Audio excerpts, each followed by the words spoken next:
Now look, just hear me out. One of the worst things that can happen when you're in the process of using your VA loan is hearing the VA appraiser saying, "Can you fix it?" "No, I can't."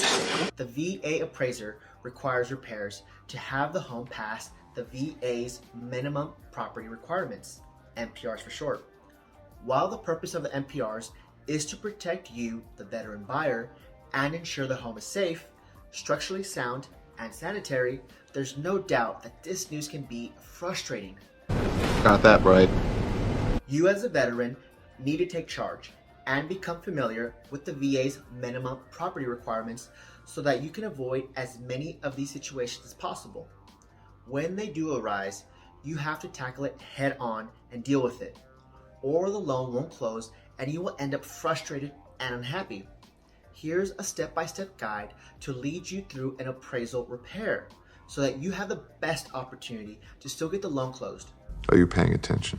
Step number 1, get a copy of the appraisal notes regarding the repairs. Your loan officer or realtor should inform you of what items require repair, but it's always best to get your eyes on the appraisal yourself. This way you can see exactly what the appraiser says and if they give any helpful hints regarding what would be an acceptable repair. You should always double check the appraisal to make sure the loan officer or realtor didn't miss anything regarding repairs. Taking the time to be as thorough as possible in this phase will save you time and future headaches, so don't rush this part. And he means it, don't you think he doesn't? Step number 2, identify each and every repair needed. This seems simple, but list out each repair. Bullet points, handwritten, or on your phone, whatever your note-taking style, have a list you can reference throughout the process. I recommend lists because it's easy to get laser focused on one big issue and forget to resolve another minor one. You want to ensure that once the appraiser comes back to conduct the reinspection, they will find every single thing repaired.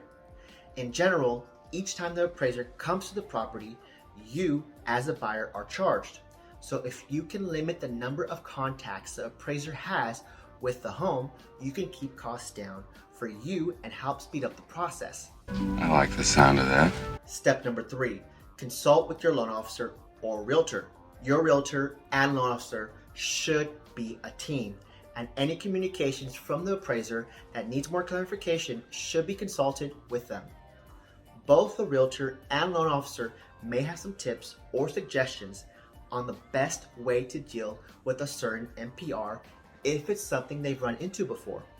This is also a great time to get clarification on who can and can't pay for the cost of specific repairs and a list of what documentation you will need to provide.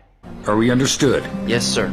Step number 4, have your realtor speak with the seller's agent. Once you have a clear understanding of what repairs are needed and who can or must pay for them, you need to communicate with your realtor so he or she can communicate with the seller's agent.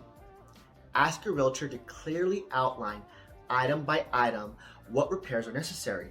Copy that, Mav. Make sure to also clearly outline what documentation will be required for each repair, whether it be receipts, invoices, or reports. Not having all the documentation you need can really slow down a closing. Work as a team and include the loan officer in these discussions to provide clarification when necessary. I understand. You don't have to know every detail that's going on behind the scenes, but understanding the efforts all concerned parties are going through will give you peace of mind of what actions need to be taken and how you can help along the process. If you find yourself still lost or need more clarification, let's schedule a time to chat because helping veterans close with their VA loans is my specialty. As always, my name is Omar Pineda, and allow me to elevate your lifestyle.